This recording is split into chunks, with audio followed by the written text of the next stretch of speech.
भाजपा कार्यकर्ताओं को लेकर कर्मी सम्मेलन आयोजित दुर्गापुर के इस्पात नगरी ए जोन में स्थित नेताजी भवन ऑडिटोरियम हॉल में की गई। कर्मी सम्मेलन में मिथुन चक्रवर्ती उपस्थित थे। इसके अलावा दुर्गापुर के विधायक लक्ष्मण घरोई, अभिजीत दत्ता, चंद्रशेखर बनर्जी सहित मंडल एवं बूथ लेवल के कार्यकर्ता मौजूद थे। कार्यक्रम की शुरुआत अतिथियों को फूलों का गुच्छा देकर सम्मानित किया। विधायक ने मिथुन चक्रवर्ती को फूलों का गुच्छा देकर सम्मानित किया। इसके बाद दीप प्रज्वलित कर कार्यक्रम की शुरुआत की गई। इस बैठक में कर्मियों की असुविधा एवं इलाके में काम करने वालों को लेकर अपना वक्तव्य रखा गया। मिथुन चक्रवर्ती ने उन सब की बातों को सुनकर दिशा निर्देश दिया किस तरह से चलना होगा ताकि 2026 के चुनाव में संगठन को मजबूत किया जा सके।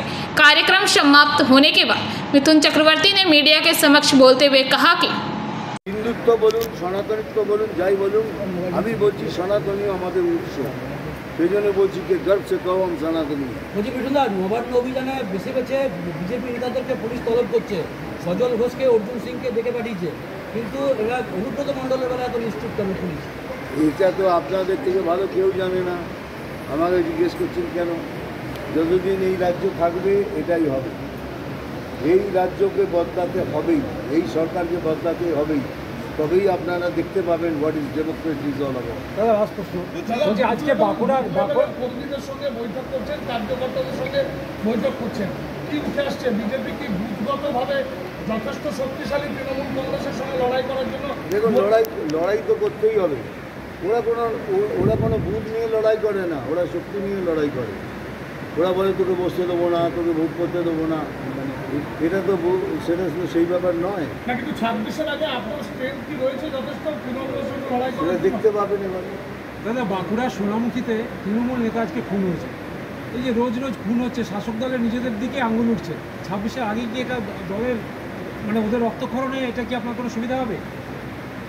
ওই কী বলবো বলুন, মানে আমার কোনো রোজই মারা যাচ্ছে তৃণমূল।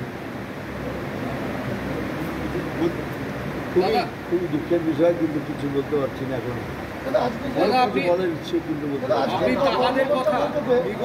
এই ধরনের বাংলা সিনেমা করে জাতীয় পুরস্কার অর্জন করেছেন, অথচ আপনার দলের কেন্দ্রীয় মুখপাত্র অমিত মালব্য বলছে বাংলা কোনো ভাষাই না। কতটা খারাপ লাগে নিয়েছেন উনি ওইভাবে বলেন। আলোটা ছাড়ো দাদা, আজকে কর্মকর্তা সম্মেলনে কর্মীদের কোনো সমস্যার কথা তারা তুলে ধরলেন? অনেক ধরেছেন, যারা কিছু বুঝেছেন না বুঝেছেন, কিছু মিসআন্ডারস্ট্যান্ডিং ছিল, কিছু মিসকনসেপশন ছিল, মিস কমিউনিকেশন ছিল, সেগুলো একটুখানি মিটিয়ে দিলাম। বাকি সব দেখে দেবে এরা, এমন করে নামিং মেজর। 2014-তেও আপনি লোকসভা নির্বাচন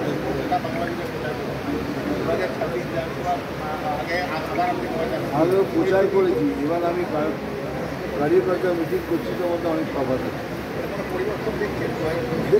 দেখছি মানে অনেক সংগঠিত, বিজেপি অনেক সংগঠিত হচ্ছে, এটাই চাই।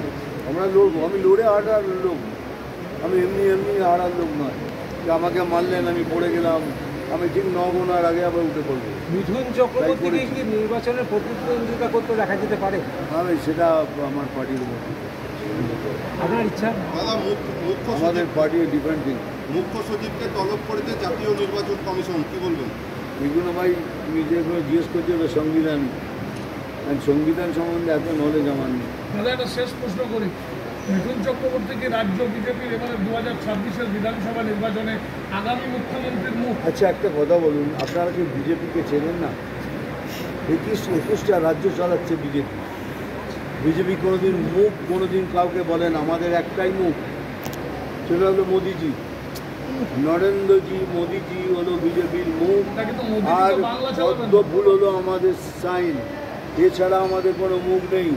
আমরা ইলেকশন লড়বো, ইলেকশন লড়ার পর যদি বুঝি এই যে কাল হতে পারে আপনি মুখ্যমন্ত্রী, that's totally different.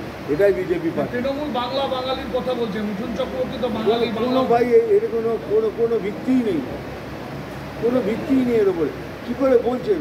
5-5টা top number 1 singers বাংলার হিন্দিতে বলে বেড়াচ্ছে, গান গাইছে, আমার মতো লোক। কী বলছেন? কোথায়? Where is it? আমি ব্যাঙ্গালোরে হোটেল বানিয়েছি, আমার সাথে কাজ করেছে 150 সব পরিযায়ী শ্রমিক মুর্শিদাবাদ মালদা থেকে। তারা একদিন তাদের বিশ্রামের জায়গা নেই, এত বিজি। একটা ছোট্ট কাজ করতে বলে একবার এই ছোটো কাজটা করে দে না ভাই, কোনো দাদা একটা লোকও আমার হবে না। তাদের থেকে কী করবেন, কিছু ঝামেলা হলে পরে তাদের বার করে দেবেন, তারা খাবে কি? दुर्गापुर से निमाई दास की रिपोर्ट, PVTV न्यूज़।